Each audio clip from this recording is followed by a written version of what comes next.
Hungary's Prime Minister Viktor Orbán has accused Western European governments of having embarked on a grand exercise in human experimentation by mixing huge masses of Muslims with indigenous Christians in the hope that something good would come of it.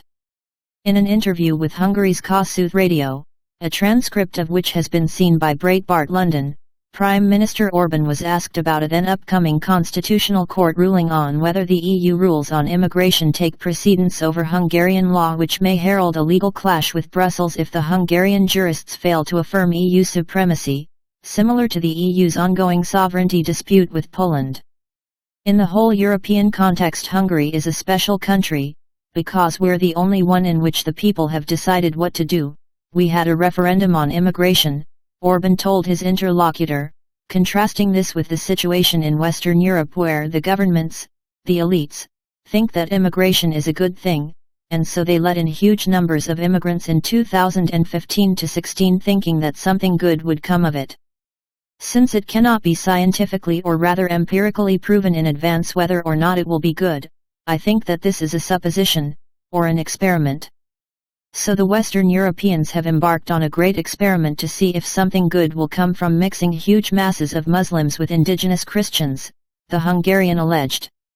He said that these pro-mass migration leaders, perhaps to their credit, were doing the migrants themselves a good turn, but noted that they think that they're also doing themselves a good turn, because they see this as resulting in a better France, a better Germany, a better Netherlands, or a better Belgium.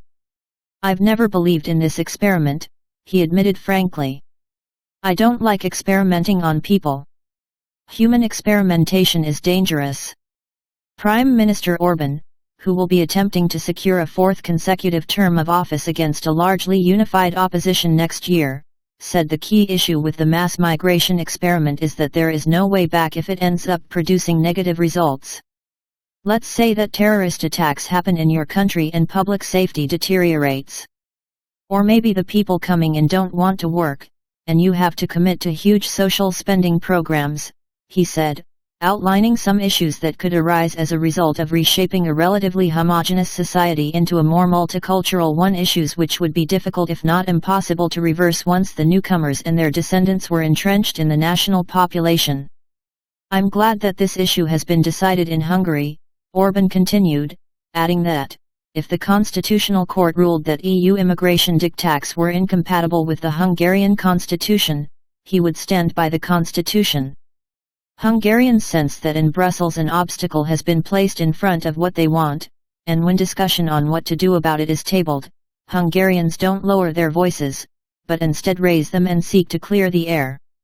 The Poles are similar, and it's no coincidence that we're brothers with the Poles, the conservative leader observed.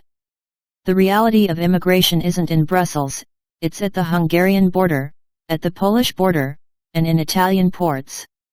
The reality is that we have to deal with the problems that have arisen, and we have to change the rules, he declared.